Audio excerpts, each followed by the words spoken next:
សួស្តីជំរាបសួរមួយក៏យន្តជាងវ៉ាស្រុកបវលខេត្តបាត់ដំបងថ្ងៃនេះខ្ញុំបង្ហាញពីរទេះបាញ់ថ្នាំបាទបងប្អូនសួរថារទេះបាញ់ថ្នាំយើងមិនឈុតហ្នឹងមិនខ្លះរទេះបាញ់ថ្នាំយើង31នឹងធ្វើដៃ12ម៉ែត្របាទបូកទាំងសងខាង12ម៉ែត្រហើយវគ្គនេះយើងធ្វើដៃតែ9ម៉ែត្រជាងឯងបាទដោយសារតែយើងបើកបាញ់ថ្នាំក្នុងស្រែលើក្នុងចកាអីទៅឡើងភ្លឺវាអាចនឹងក្លងឬក៏បាញ់ថ្នាំទៅធ្វើឲ្យពិបាកក្នុងការបាញ់យើងគ្រប់គ្រងអត់ឈ្នះពិបាកបត់ពិបាកអីចឹងទៅឥឡូវយើងបន្ថយដៃវគ្គក្រោយយើងធ្វើដៃតែ9ម៉ែត្រជាងឯងបាទយើងបូកទាំងសងខាងហ្នឹងណាបើបងប្អូនគាត់ចង់បានដៃវែងយើងអាចធ្វើឲ្យបានប៉ុន្តែសូមសួរបងប្អូនថាយកបាញ់ស្រែឬបាញ់ចកាព្រោះបើយើងធ្វើឲ្យបងប្អូនត្រូវសួរនាំអញ្ចឹងហើយបាទពេលខ្លះបងប្អូនយកបាញ់ស្រែបាញ់ចកាយើងយកវែងពេកក៏ពិបាកក្នុងការគ្រប់គ្រងដែរក្នុងការគ្រប់គ្រងការបាញ់បើទៅឡើងភ្លឺវាអាចនឹងក្លាប់ក្លងក្លាប់អញ្ចឹងយើងថយដៃស9ម៉ែត្រជាងក្នុងការបើក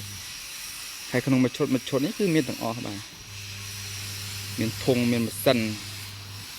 មានក្បាលបាញ់បងប្អូនយកជាឈុតគឺអាចភ្ជាប់ជាមួយនឹងកាឡេថងម៉ាស៊ីនយើងហ្នឹងអាចយកប្រើបានដែរឬក៏បងប្អូននៅខេត្តឆ្ងាយម្បាក់យកខ្លួនជារទេះ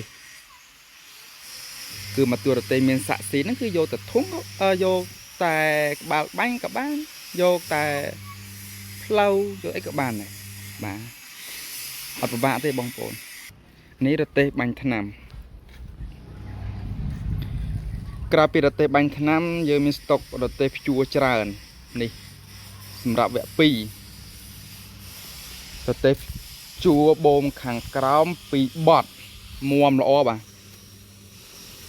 កន្លែងនេះគឺឡត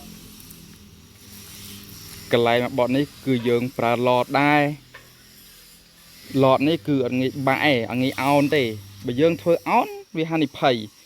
ពេលយើងដាក់នឹងកាឡេថងព្យួរទៅវាអោនណាយើងធ្វើកន្លែងអាក់នេះមកនេះបាទផ្សា